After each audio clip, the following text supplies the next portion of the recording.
बिस्मिल्लाह अल्हम्दुलिल्लाह वस्सलातु वस्सलामु अला रसूलिल्लाह अस्सलामु अलैकुम वरहमतुल्लाहि वबरकातुहु।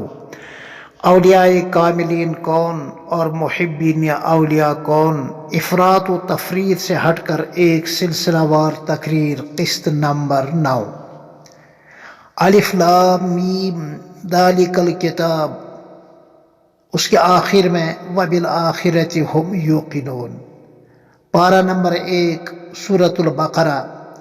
इन आयात करीमा में हज़रत हक जल्ला मजदूहू ने अहले तकवा की चंद मखसूस निशानियाँ बता दी हैं। फिर उन्हें यूँ बशारत भी दी है, उलाइका अला हुदम मिर रब्बिहिम व उलाइका हुमुल मुफ्लिहून, यानी यही हजरात अपने रब की तरफ से मिली हुई हिदायत पर कायम और गामजन हैं दुनिया में, और यही लोग आखिरत में मुकम्मल कामयाबी पाने वाले हैं। गोया की हिदायत उनके लिए बमंजिले सवारी है और यह लोग इस पर बमंजिले सवार हैं। अला हरफ जार प्रीपोजिशन में उसकी तरफ ये लतीफ़ इशारा है। इस तरह यह लोग हिदायत पर काबू याफ्ता हैं जिस तरह हर सवार अपनी सवारी पर काबू याफ्ता होते हैं। लिहाजा तमाम औलियाए रहमान हस्बे मरातिब इस रहमानी बशारत के मुस्तहिक ठहरे हैं। फलाह उस कामयाबी को कहते हैं जिसके बाद नाकामी न हो, उस राहत को कहते हैं जिसके बाद तकलीफ व ज़हमत न हो, और उस अताए न्यामत व ऐश को फलाह कहते हैं जिसके बाद सल्ब न्यामत और ज़वाल ऐश का अंदेशा भी न हो, जो आखिरत में ही मुमकिन बल्कि वाक़या है। बहरहाल अहले विलायत व तकवा यानी हज़रात औलिया किराम को इसी फलाह की खुशखबरी दी गई है। याद रहे कि तकवा के 4 दर्जे हैं। नंबर 1 इस्लाम कबूल करना और शिर्क और कुफ्र के कांटों से अपने दामन ईमान को बचाना, यह सबसे पहला दर्जा है।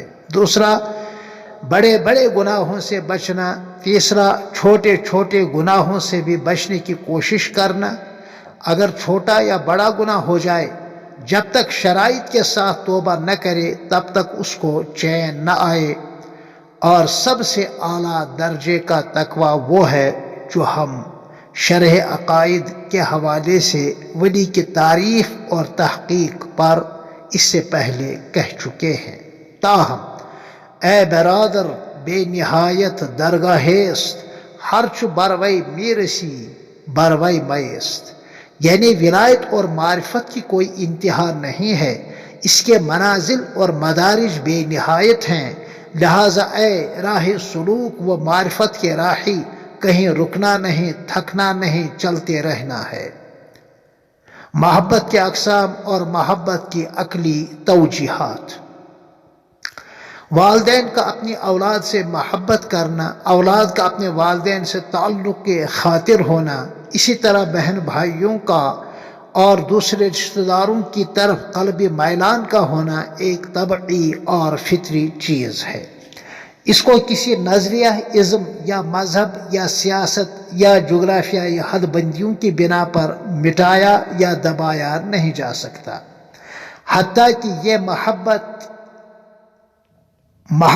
औलाद चरिंदों में, परिंदों में और दरिंदों में भी होती है। इसी तरह अगर कोई एहसान करे तो एक इंसान को इस मुहसिन से मोहब्बत पैदा होती है, यह अक़ली मोहब्बत कहलाती है। यही मोहब्बत एक ईमान वाले को हज़रत हक जल्ला मजदूहू, उसके नबी सल्लल्लाहु अलैहि वसल्लम और उसके दोस्तों यानी औलिया किराम के साथ होती है।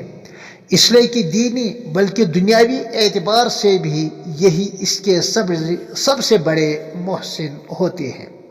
इस तरह मोहब्बत की ये 2 किस्में हो गई, मोहब्बत अक़ली और मोहब्बत तबई। चनांचे जब तबई और अक़ली मोहब्बत में तसादुम हो जाए तो सहज ईमान अक़ली मोहब्बत को तबई मोहब्बत पर तरजीह देता है। यही वजह है कि बंदे मोमिन अल्लाह के रास्ते में जान को दाव पर लगाता है, खुशी खुशी जाम शहादत को नोश करता है, अपना माल उसके रास्ते में खर्च करता है اور دین کے لیے اپنی قریب ترین متعلقین کو بھی چھوڑ دیتا ہے، حتیٰ کہ ایک معمولی کلمہ گو مسلمان جو خود ارکان اسلام سے غافل ہوتا ہے مگر اللہ اور رسول اللہ اور اسلام اور قرآن کی توہین اس سے برداشت نہیں ہوتی، بلکہ وہ جان لینے اور دینے پر آمادہ ہوتا ہے، اس کے گناہوں کی راکھ میں یہ عقلی محبت کی چنگاری شعلہ جوالا بن جاتی ہے۔ اپنی بیوی اور بچے کی زبان سے بھی گستاخانہ کلمہ سننا اسے برداشت نہیں ہے۔ یہ تجربہ اور مشاہدہ ہم میں سے ہر ایک کو ہے۔ چونکہ ہمیں یہ نعمت اسلام اور یہ دولت ایمان انہیں اولیاء کرام کی بدولت ملی ہے جو یقیناً سب سے بڑی نعمت اور دولت ہے، لہذا ان سے محبت کا ہونا فطرت کے علاوہ عقل کا بھی تقاضا ہے، والحمدللہ علی ذالک۔